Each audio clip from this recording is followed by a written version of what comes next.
Welcome back to Movies TV Mad. You can follow me on X at Movies TV Mad, on Instagram Movies TV Mad X, on TikTok Mick Isn't Perfect because he isn't perfect, and of course here on YouTube 3 words Movies TV Mad. Zack Snyder says he's done with the spandex, he's done with the superheroes, he's done with DC unless he gets to do an accurate adaptation of The Dark Knight Returns.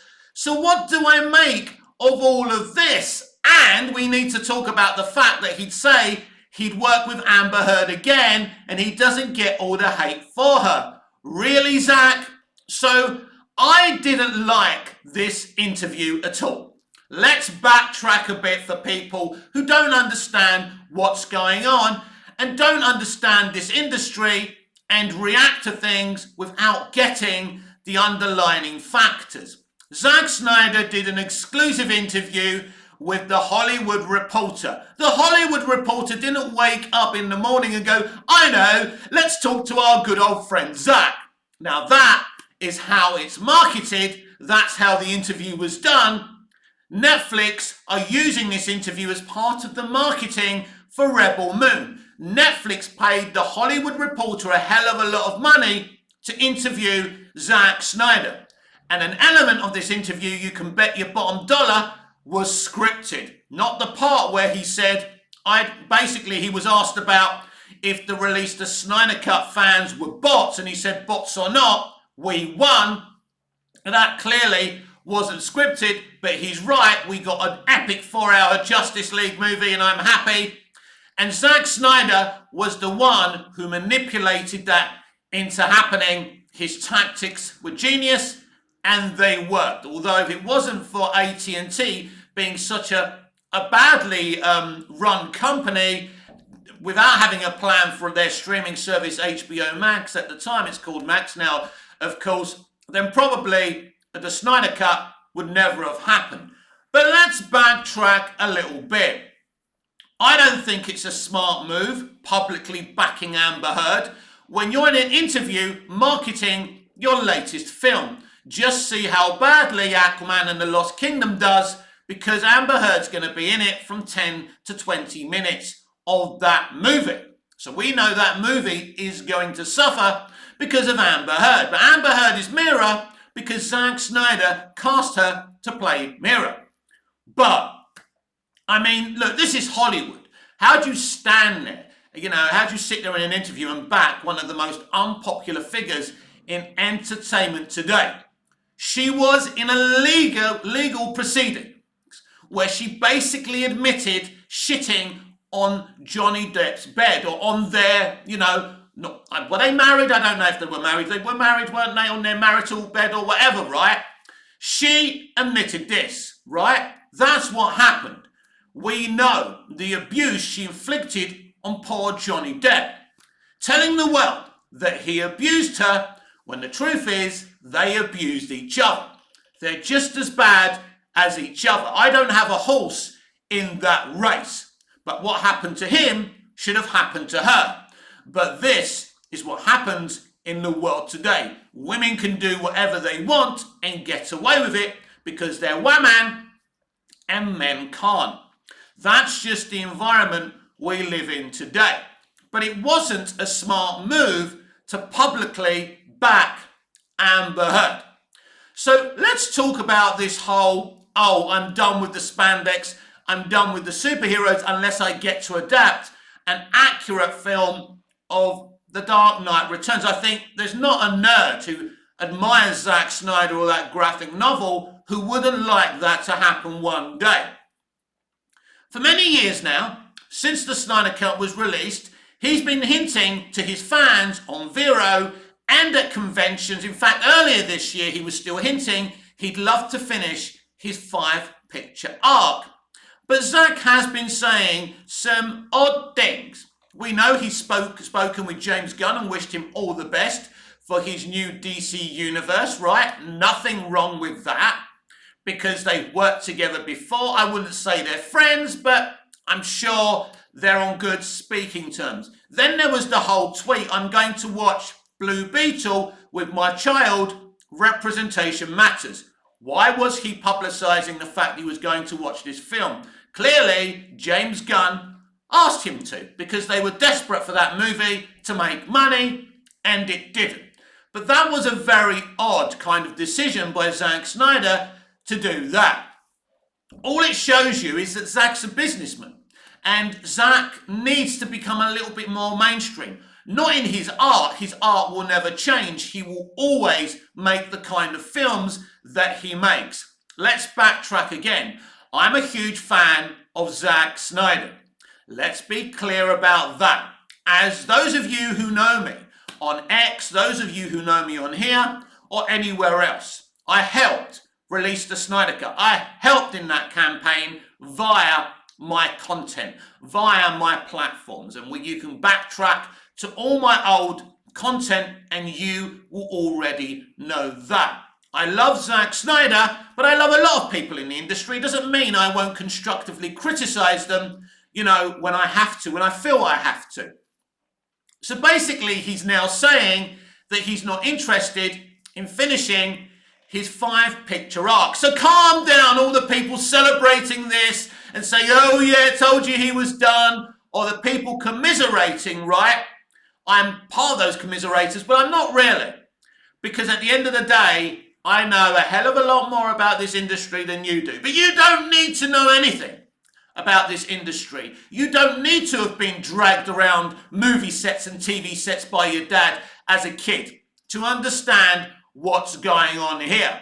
As much as I love Man of Steel and BVS and the Snyder Cut, ain't no one offering Zack Snyder another comic book movie again, because he made polarizing comic book movies, fantastic comic book movies, but they were polarizing. And as he honestly said in one of the unscripted elements of the interview, if you wanted mainstream DC movies, you shouldn't have brought me on to direct them. This is something I said from the beginning. Snyder was the wrong guy to make mainstream DC movies, because that's what WB wanted. Billion-dollar box offices, huge fresh Rotten Tomato scores, and they were never going to get it with Snyder. Snyder does whatever the fuck he wants to, and if you don't let him, it's tough titty. He'll either walk away or he'll fight you. He made Warner Brothers' lives a living hell. They made his life a living hell. It didn't end well. At the end of it, we got 3 epic, unique, outstanding comic book movies that would have been lauded in the 90s, and he wouldn't have got the shit he got these days. Instead, we got Why Don't You Be Like Kevin Feige? He's not. He's Zack Snyder. So the main point I'm getting to here, there is no offer on the table for Zack Snyder to finish his 5-picture arc. There never will be. So, of course, he's saying that he's done. It's a bit like me when I was dumped by my second girlfriend and me turning around and saying, well, I was doing you a favour, I'm dumping you. It's a bit late, isn't it? She's dumped me first. She's cheated on me. She's going around saying I was a crap lover and her latest boyfriend was a better lover than me. Well, maybe, love, if you motivated me to be a better lover, then you would have got what some of the other girls get. But never mind. That's all history. I'm giving you the perfect analogy. Zack Snyder would love to finish his 5-picture Snyderverse DC arc. And if James Gunn or Safran or Zaslav offered him that, he would bite their hands off. He still wants to do this. That's not the point. Snyder, mentally and psychologically, will never be done. But here's the thing. He ain't getting that offer, so whether he's done or not, it doesn't really matter. It isn't happening. So he's at Netflix, he's developing this Rebel Moon universe, and that's where he's staying for the foreseeable future, because there are no other offers on the table. He doesn't have that choice, right? So publicly he's saying, I ain't doing any more DC or superhero movies. Well, you ain't got those offers, mate. So, and I understand, right, Netflix have paid the Hollywood Reporter a hell of a lot of money for this interview. And what people want to hear from him, that he's focused on Rebel Moon and that he's moved on. It's good for business. Basically, standing by Amber Heard isn't good for business. That was a dumb thing to say. He's a very honest guy. He says how he feels, but at the end of the day, look, I don't think that him backing Amber Heard will damage Rebel Moon. But again, it's not a smart thing to say. But he's loyal to people. If he likes you, he's loyal to you. He goes around doing interviews for YouTubers who supported him. I don't think they pay him, right? They just donate to, the suicide prevention charity because his daughter took her own life. Of course, he's very passionate about that. I back Zack Snyder. I back him 100%. I love him. I will always watch anything he makes. But this platform is about directness and honesty. And if I came in here and just said to you, oh my God, Zack Snyder's done with DC. He said it, you see. He's done with it. He's moving on. I would be lying to you. It's not that he's done. He doesn't have any other choice. That's the point. If you offered Zack Snyder the opportunity to finish his DC universe, his 5-picture story, his arc, he would do it. But he hasn't got those offers on the table. He ain't never getting those offers on the table. So it's done. So he's doing an interview saying, yeah, I'm done with the spandex because no one's going to let him near superheroes or spandex characters again. So, he isn't done. Personally, he's not done. He would give anything to finish that 5-picture arc. It's just never going to happen. Zack Snyder isn't the first creative or director who's had something taken away from them. It happens all the time. Robin Hood, Prince of Thieves, that director publicly came out and said Warner Brothers interfered with the picture. Still a pretty good picture, right? But studios interfere when you interfere with the amount of money they're going to make. The whole thing from the very beginning was wrong. Warner Brothers wanted DC superhero movies that were mainstream movies that were to make money. But let's be clear again. They didn't mind Zack Snyder coming in making his unique movies as long as they made money. Once they realized that wasn't going to happen, that the movies he was making weren't going to bring the money, then they were worried. Listen, they allowed Christopher Nolan to come in because his friend and partner Goya had a plan for an alien invasion Superman movie, Man of Steel, while he was writing The Dark Knight Rises. That's how it worked. It was going to be one picture. Then they said, hey, we want to expand on this. We want to do what Marvel were doing. So we had some Easter eggs and stuff. Snyder made Man of Steel because Nolan brought him in. And they basically allowed Nolan to make this decision. Now, as the picture was going on in its creation, Man of Steel, people like Jeff Johns could see what was going on with Man of Steel and didn't like it. They were worried. Now, as much as I love Man of Steel, Johns' concerns and red flags he saw were right and true. Unfortunately, Johns isn't innocent in this situation because they removed Snyder and they tried to recycle his Justice League movie. Clever people don't do this. Clever people would say, right, Joss Whedon, let's start this franchise again with a Batgirl movie maybe. Make your Batgirl movie and we do Justice League, our Justice League, down the line. Start again. I've said this before. They had to come out and say, Snyder, we've had creative differences, we're starting again, Zack's moving on. If they did that from the beginning, we wouldn't be here now, and maybe DC would actually be successful. But I wouldn't want to be without Zack's movies. They are great. And this is where we are. DC and WB wanted to make money. And Zack Snyder just wasn't making the money they wanted. Not only that, it was the reaction from half the people who'd seen the movies, from DC artists, from DC comic book writers that wasn't happy with what Snyder was doing. He's a very, very controversial figure. He's not the right person to adapt iconic properties because his take is polarizing. Now, personally, what he does shouldn't be polarizing. I think he makes very, very interesting statements in his films and he makes visually stunning movies. And in any other era, as I said earlier, if he made these movies in the 90s, he would be lauded. He would be getting Oscars for his VFX. His composers in Hans Zimmer and Junkie XL will be winning Oscars, and a great bunch of overall awards. But we're not in the 90s when there was titans of industry in entertainment. All those people have been driven away. The people who cared about the industry are now gone. Zack Snyder cares a great deal about great art. He cares. It hurts him when people do the wrong thing. But recently, what's happened with Snyder, with his involvement with Netflix, he's had to toe the line publicly. Now, part of this situation where he was saying on Twitter, for example, or X, was it Twitter at the time? I can't remember. But when he said, me and my kid are going to watch Blue Beetle, representation matters. What was all that about? That's Snyder trying to toe the line.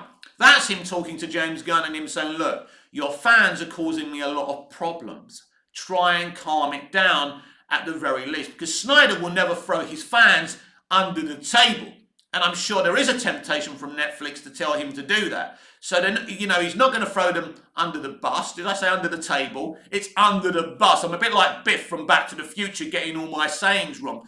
But that's the point. So Zack's been careful to be loyal to his fans because he's grateful for everything they've done for, the suicide prevention charity. So that's very important to Zack. That's one of the reasons he loves his fans. But he's tried to calm the situation down. That's why he publicly came out, and Gunn publicly came out and said, Zack's wished me all the best. And he's shown no interest in restoring the Snyderverse.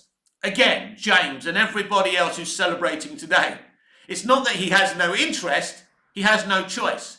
Gunn isn't going to give him that offer. No one's going to offer him to finish that arc. He has no choice but to move on. Do you understand me? This is what I'm trying to say to you. So this interview is very, very predictable. This is an interview paid by a company that doesn't want to deal with the uncomfortable elements of Zack Snyder. Clean it up, Zack. Say you're done. Say you're moved on. And then we can just focus on what we're doing here. I get it.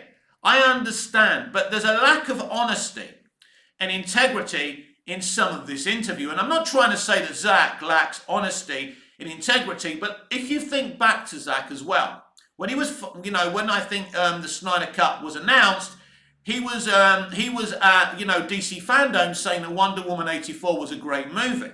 That was very, very disingenuous. But he was towing the studio line because he was backing with the studio. This is how the industry works. You have to give some to get some. Let's briefly talk about Amy Adams, who, has had numerous Oscar snubs. Why do you think that is? Amy is a good girl.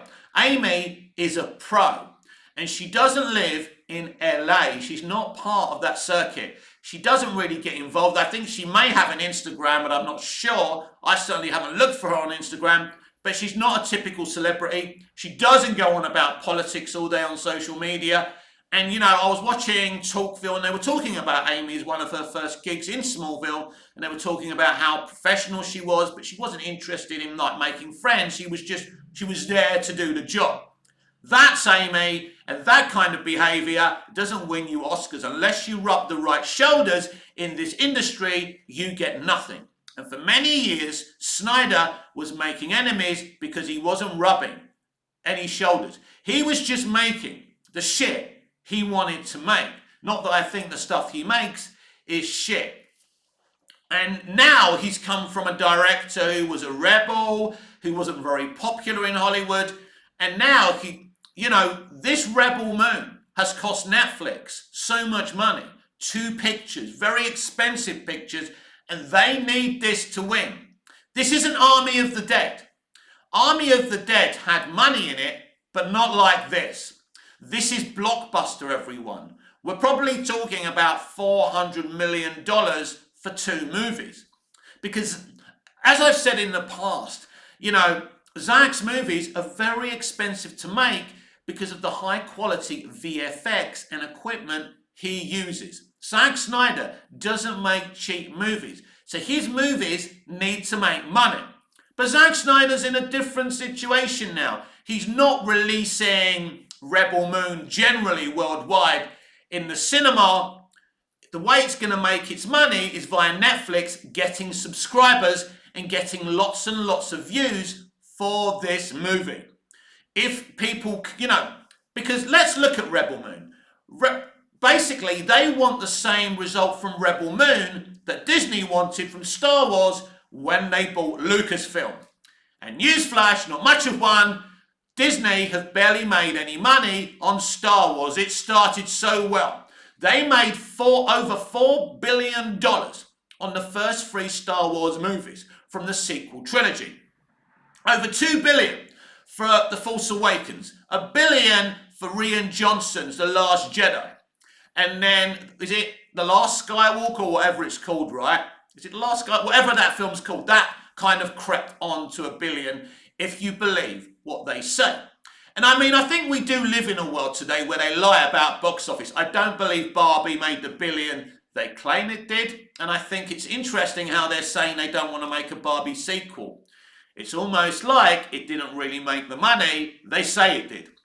It's almost like Aquaman didn't make $1 billion either. It's interesting, isn't it? I think they lie about box office. Why would they lie about Aquaman making $1 billion? Well, it was the next film after Justice League. It had to have a win or the DCEU was dead. Funny you should say that, Mick, because after Aquaman, the quality of films went down and down and down. Once Snyder left, it wasn't the same anymore. They weren't really making epic movies. They were making small, cheap movies like Shazam, like Wonder Woman 84, and you could tell in the product they were delivering. Zack Snyder makes quality. Zack Snyder makes very expensive movies. This is a big deal. Netflix are marketing this like a big cinematic release because to them, this is huge. They are putting a lot of faith in Zack Snyder. And the last thing they need is Snyder going in interviews saying, "Restore the Snyderverse, yes, I'm still interested." He isn't going to say that because a lot's riding on the new universe from James Gunn as well. And James Gunn and Zaslav would have made it clear to Snyder to shut the fuck up about restoring the Snyderverse. So he's playing ball. He's playing nice. He's doing the best thing for himself because he wants good relationships. He says, since Zaslav comes in, since it's been Warner Brothers Discovery, he's liked the company, right? There was this whole thing where he was allowed to screen his 3 movies. Now, he was answering questions there. That wasn't too far ago. That wasn't too long ago, was it? And he was making positive noises about if he had the opportunity, he would do it. All of a sudden, he's moving on from DC. So no, Zack wants to finish his 5-picture arc. He absolutely does. It's not about him moving on. It's not about him not wanting to do it. You can shout and you can comment as much as you want. The offer's not there. He ain't going to get the opportunity to do it. So he's saying, oh, well, I'm done. Of course you're saying you're done. You don't have any other choice but to say that you're done. Because you ain't got that opportunity, right? The hottest woman doesn't want to date you, right? I'm not talking about that. I'm giving you the analogy again, right? There's no point me going, I wouldn't date those hot influencers on Instagram because they wouldn't touch me with a barge pole. So even if I say I've moved on from Ellie the Empress and Val Cortez, and Lola Gray, it don't really matter because they wouldn't go near me anyway. So even if I say, and I'm just trying to say these things in layman's terms because some people don't get it, even if I say I wouldn't touch those girls with a barge pole, it doesn't matter because they wouldn't go near me anyway. And it's the same thing for Zack Snyder. He can say that he's moved on, that he's done. The truth is he ain't done. It's done with him. He can't get to finish his 5-picture arc, so it doesn't matter if he says he's moved on or not. The truth is, Zack Snyder would bite the hand off the offer to finish his 5-picture arc. You know it, I know it, and Zack Snyder knows it. And that's the truth. The Hollywood Reporter interview was very, very interesting, especially if you see it in video form. It was very positive. He spoke about his history, his love for cinema, his love for people like Tom Cruise. It was a very interesting interview. And if I think in terms of marketing this director, because these days it's the directors who are the stars, not the actors anymore. It's changed. It's the directors like James Gunn and Zack Snyder. Ridley Scott, Martin Scorsese are more the stars than the actors are today. It's changed. It's very interesting. So instead of having an actor there, they're talking to the director. And people are interested in watching interviews like that. And I think most of the interview is good. But as I said, I'm a straight shooter. And as a consumer, as a fan, never, never insult my intelligence and tell me you've moved on when you haven't. You haven't moved on, you never will, and you'd love to finish your 5-picture arc, but they ain't going to let you finish your 5-picture arc. As I said earlier, there's many directors that have had stuff taken away from them. Richard Donner, famously again with DC, had Superman 2 taken away from him. He made the late Dick Donner one of the best superhero movies, the first superhero movie to make money ever. Superman the movie is the reason they're making CBMs today. Let's be honest. Anyone who denies that is a bloody idiot. And then he could have made them a lot of money for Superman 2. Superman 2 didn't make anywhere near what Superman the movie made. Superman 2 was good. Donner's Superman 2 would have been outstanding, and by now, I think Donner would have made 5 or 6 movies. Obviously, he's not with us anymore, but he was planning at least 4 Superman movies with his friend and writer Tom Mankiewicz, another great contributor from Superman the movie, who also was a big reason, that the movie was so great as well. So Zack's not the first person that this has happened to. People think this is a unique kind of thing that's never happened before. The difference is it's in the domain. Because if we had the internet back when Dick Donner was fired from Superman 2, it would have been the same thing. And the fans would have got together and maybe they would have brought him back and maybe we would have had a proper Donner cut instead of what we got. But things have changed. The internet gives people the power. There were no bots pushing to release the Snyder Cut. That's just something WB put out there hoping for the best. Thousands and hundreds of thousands, maybe even millions of fans of the Snyderverse fought really hard. We did videos, we hashtagged, we did events. That wasn't bots. There was the people who paid for, the big sign to go over Comic-Con and things like that. That wasn't bots, was it? No. This was genuine, hard-working, family people who loved Zack and saw what happened to him, saw what happened to Autumn, and saw the injustice of having his movie not just taken away from him, but recycled and recycled badly. At least when Dick Lester recycled Donner's Superman 2, he actually did a really good job. But Justice League is an embarrassing film, not because Joss Whedon isn't a great director and writer, because he is. That's what I said. If they allowed him to create his own DC and start from scratch, he would have done exactly what they needed to be done in terms of box office and, fresh scores on Rotten Tomatoes. But the Snyder affair has finished because there's a new man at the helm of DC, and that ain't changing, no matter how much some of you want it to, right? It's done because they want it done. This is not about Snyder moving on or walking away. This isn't a big deal. As soon as I saw the headlines from the interview, I knew what people would be saying. People would be arguing, listen, I've got no time for oxygen thieves. The only time I use oxygen is when I talk to you guys. And I know that a lot of you guys who follow me all over the place are very intelligent people. I've got an above high IQ. It's why I have mental health issues, because when you have a high IQ, your mental health is damaged somewhat. And I ain't got the time to waste on people who don't understand. I'm not going to waste my oxygen going, hello, hello. I ain't going to do that. I've tried to explain to you the situation in layman's terms. If you want to go back on social media and argue about people who are celebrating this headline or, commiserate like this is breaking news, it's not about that Snyder hasn't been at DC since 2016, 2017 either. All it's about is that he hasn't got the opportunity to finish his picture up, so he's going, oh, well, anyway, I'm done. You're not done. You never will be done mentally or emotionally. The point is, you ain't got the opportunity to do it anyway, so coming out and embracing this movie and saying, I'm all in for this movie. So, will Rebel Moon be successful?